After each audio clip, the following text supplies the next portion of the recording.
যেতিয়ালে মোৰ এই প্ৰতিশোধ পূৰণ নহয় তেতিয়ালে মোৰ ভিতৰত জ্বলি থকা এই জুইকুৰাও শান্ত নহয়। সাজু হওক আৰতি বৰুৱা, মই আহি আছোঁ। প্ৰীতমক মই কথাটো কওঁতে সি বহুত ভাগি পৰিছিল, কিন্তু নিচিৰ অৱস্থাটো বুজি সি নিজকে চম্ভালি ল'বলৈ বাধ্য হৈছে। এতিয়াৰ পৰা নিচিৰ সকলো দায়িত্ব আপোনালোকৰ। মই আৰু তাইৰ জীৱনত কেতিয়াও ইণ্টাৰফেয়াৰ নকৰোঁ। আহোঁ, আৰু আপোনালোকৰ এই উপকাৰ মই জীৱনত কেতিয়াও নেপাহৰোঁ। কিন্তু তুমি মোক আজি এটা কথা দিব লাগিব যে এতিয়াৰ পৰা তুমি মোৰ লগত মোৰ চাহটোৰ দৰে থাকিবা। তুমি মোক এৰি আৰু কলৈকো নোযোৱা। কোৱা প্ৰীতম, তুমি মোক এৰি থৈ আৰু কেতিয়াও নোযোৱা। প্ৰমিছ কৰা। প্ৰমিছ কৰিছোঁ, মই তোমাক এৰি আৰু কলৈকো নাযাওঁ। বিকি, সি আকৌ কিয় আহিছে? তাৰ বিয়া পাতিছে, এখন চিঠি। মই এতিয়া বিকিৰ কোনো কথা শুনিব নিবিচাৰোঁ আৰু তাৰ খবৰো ৰাখিব নিবিচাৰোঁ।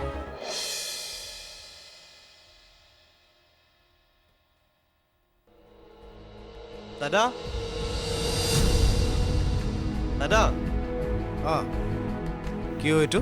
সনাতন খুৰা আহিছিলে, এইটো দি গ'ল প্ৰিয়াক দিবলৈ। খুৰা আহিছিলে, নাহিলে যে? আচ্ছা, আছে কি ইয়াত? প্ৰিয়াৰ কিছুমান বস্তু বোলে ভাস্কৰে কালেক্ট কৰি থৈছিলে তাইক গিফ্ট কৰিবলৈ। আৰু শুনচোন, ভাস্কৰে বোলে ঘৰ এৰি যাব বোলে। ঘৰৰ পৰা যাবলৈ ওলাইছে? ক'লৈ যাব সি? সনাতন খুৰাই কোৱা মতে সি হেনো বেংগলোৰ যাব। হঠাৎ সি বেংগলোৰলৈ যোৱাৰ কাৰণটো কি? খুৰাই কোৱা কথাখিনিৰ পৰা অনুমান কৰিব পাৰিছোঁ সি প্ৰিয়াক পাহৰিবলৈহে এই চহৰৰ পৰা দূৰলৈ যাব ওলাইছে।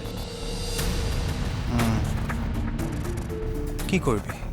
আমিতো চেষ্টা কৰিছিলোঁ দুইটাকে একেলগ কৰিবলৈ, ভণ্টিয়েহে মানি নলয়।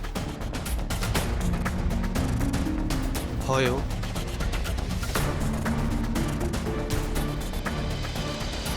ভাস্কৰটোলেহে বেয়া লাগে। সি প্ৰিয়াৰ ভালৰ কাৰণে বহুত চিন্তা কৰিলে। ঠিকেই কৈছ, সি বাহিৰলৈ যাবলৈ ওলোৱা কথাটো বৰ বেয়া লাগিলে শুনি। কিন্তু কি কৰিবি কচোন, আমি জোৰ কৰিতো সিহঁতক জোৰা লগাব নোৱাৰোঁ। যা, এইটো মোৰ ৰুমত থৈ দেগৈ। ঐ ৰচোন, এই আইতাক যে থ'বলৈ গৈছিলি, বাছ পালে? পালে, ৰাস্তাত মোক যি জ্বলাইছে।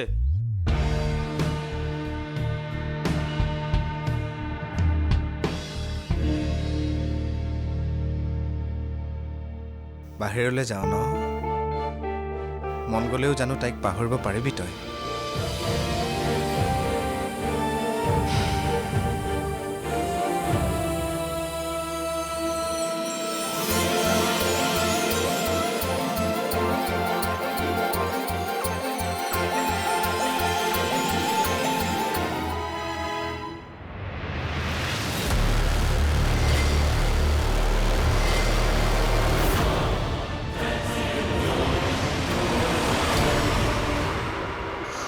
অসহ্য লাগিছে। কিমান আৰু অভিনয় কৰি যাম? মোক এটা সমাধান লাগে, সোনকালে লাগে। এই খুৰা খুৰীক এই ঘৰখনৰ পৰা আঁতৰ নকৰালৈকে মই শান্ত নহওঁ। কি কৰা নাই মানুহজনীয়ে মোক? তেওঁলোকৰ কাৰণে মানুহে মোক বিয়া পাতিবলৈ সাহস কৰা নাছিল। আনকি দেউতাই মোক তেজপুত্ৰী কৰিম বুলিও কৈছিল।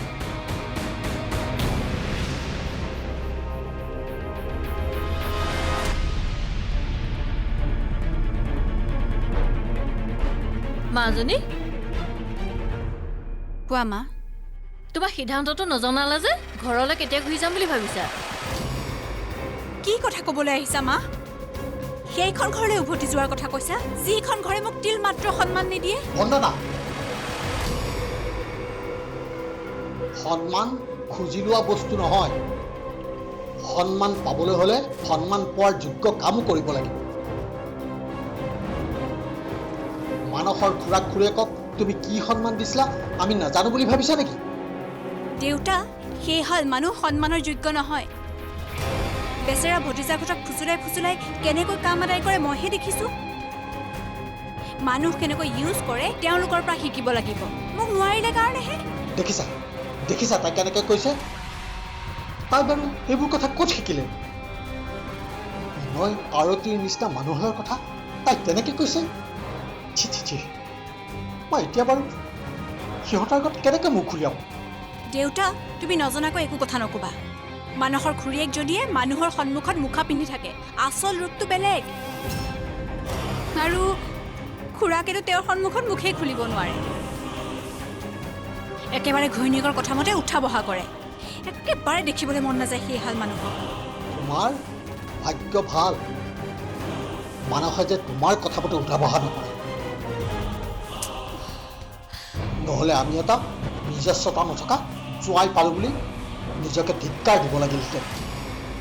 আৰু তোমাৰ নিচিনা অবিবেচক ঘৈণীয়েকৰ কথা মতে চলিলে মানুহৰ যে ভৱিষ্যত অন্ধকাৰ, সেই কথা মই ঠিকেই বুজিছোঁ। দেউতা, তুমি যিয়েই নোকোৱা কিয়, মই সেইখন ঘৰত আৰু কেতিয়াও ভৰি নিদিওঁ। এয়া মোৰ শেষ কথা। বন্দনা, তুমিও আমাৰ কথা শুনিবা। ছোৱালীৰ শহুৰেকৰ ঘৰত তোক খুচৰা মানুহ আমি নহয়। তুমি আমাৰ একমাত্ৰ ছোৱালী হ'লেও তোমাক আমি এই কথাত প্ৰশ্ৰয় দিম বুলি যদি তুমি ভাবিছা, তেন্তে তুমি ভুল ভাবিছা। আৰু মোৰ শেষ কথা তুমি শুনি লোৱা।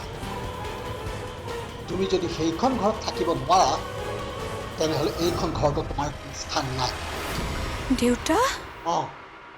আৰু প্ৰয়োজন বোধ কৰিলে মই তোমাক কাৰ্যপুত্ৰী কৰিবলৈ দ্বিধাবোধ নকৰিম। কি? দেউতা? দেউতা?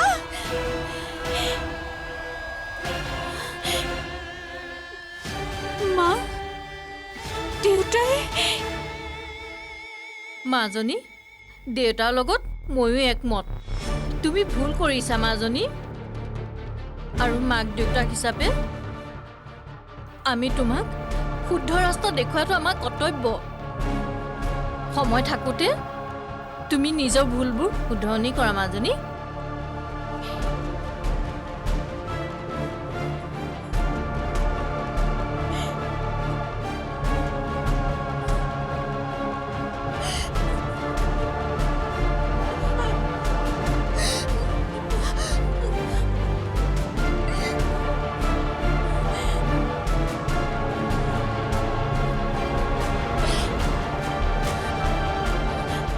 প্ৰয়োজন বোধ কৰিলে মই তোমাক কাৰ্যপুত্ৰী কৰিবলৈ দ্বিধাবোধ নকৰিম।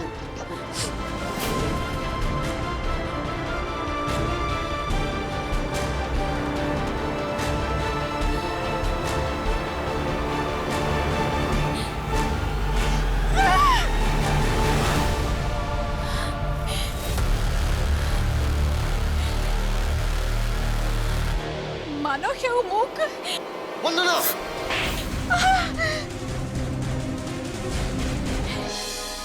তাইৰ অবিহনে ঘৰখন খালী খালী লাগিছে যদিও মনটোৱে কিবা বৰ শান্তি পাইছে। ইমানবোৰ খেলি মেলিৰ পিছত সকলোবোৰ যে ভাল হ'ল। হেৰা, নিচিৰ সঁচা প্ৰেমৰ ওচৰত মোৰ জেদ, অহংকাৰ, এই সকলোবোৰে হাৰ মানি গ'ল। এইটো ভাস্কৰে তোক দিম বুলি লোৱা গিফ্টবোৰ বোলে ইয়াতে সাঁচি ৰাখিছে। ল।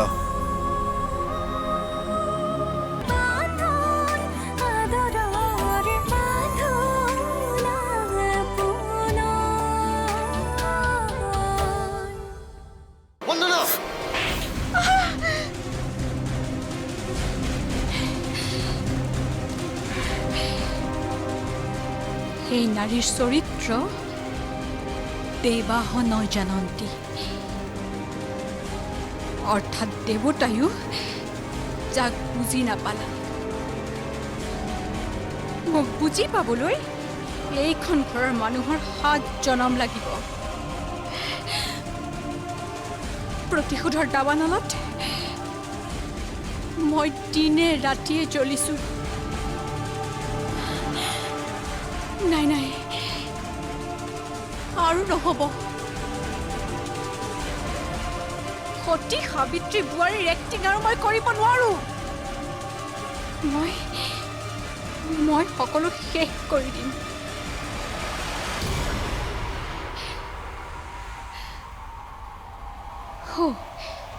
এতিয়াতো বাইদেউ এখন ঘৰত ভৰি দিলে। তেওঁ যদি মোক ছাপোৰ্ট কৰে মোৰ প্লেনিংটোতো আৰু বেছি ইজি হৈ যাব,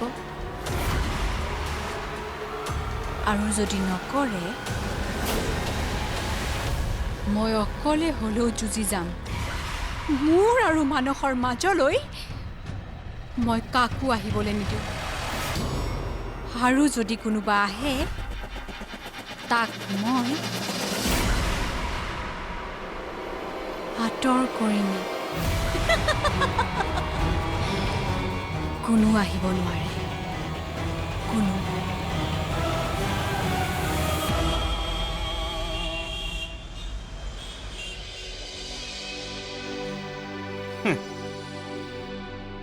আজিহে ছোৱালীজনী উলিয়াই দিয়ে যেন লাগিছে। তাইৰ অবিহনে ঘৰখন খালী খালী লাগিছে যদিও মনটোৱে কিবা বৰ শান্তি পাইছে। ইমানবোৰ খেলি মেলিৰ পিছত সকলোবোৰ যে ভাল হ'ল। হেৰা, নিচিৰ সঁচা প্ৰেমৰ ওচৰত মোৰ জেদ, অহংকাৰ, এই সকলোবোৰে হাৰ মানি গ'ল।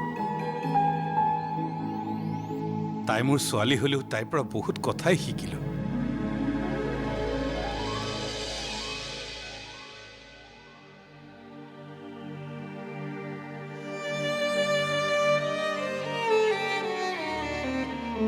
ভণ্টি,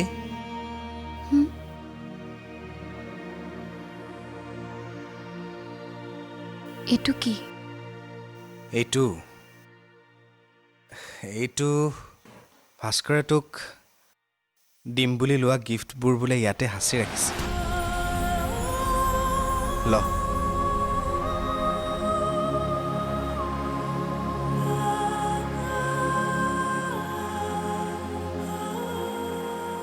এবাৰ খুলি নাচাওঁ?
গোপনে গোপনে কিমান মৰম সাঁচিছিলোঁ বুকুত, যতনাই দিবলৈ তোৰ দুহাতত।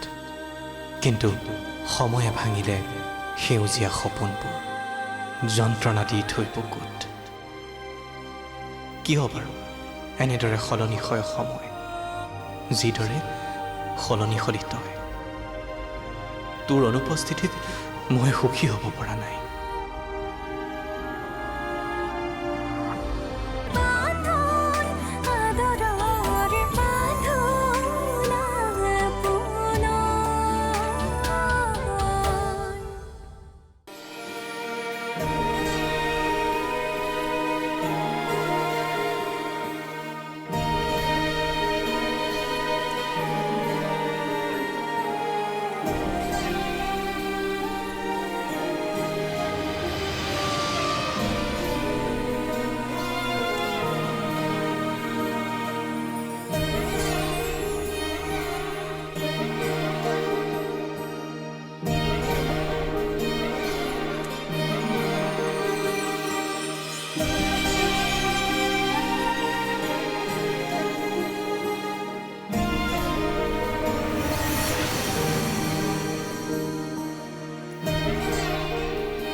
গোপনে গোপনে কিমান মৰম সাঁচিছিলোঁ বুকুত যতনাই দিবলৈ তোৰ দুহাতত কিন্তু সময়ে ভাঙিলে সেউজীয়া সপোনবোৰ যন্ত্ৰণা দি থৈ বুকুত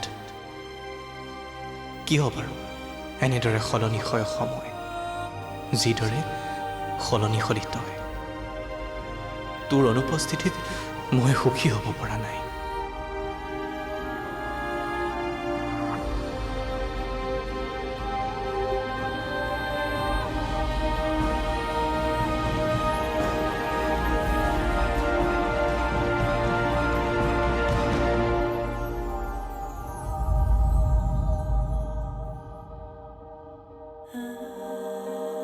আজিকালি দুখৰ জোখাৰে নোলাই চকুলো সুখৰ জোখাৰে হাঁহিবও নোৱাৰো আবেগৰ জোখাৰে লিখিবও নোৱাৰো কবিতা হৃদয়ত মাথো নোপোৱাৰ সা সমনীয়া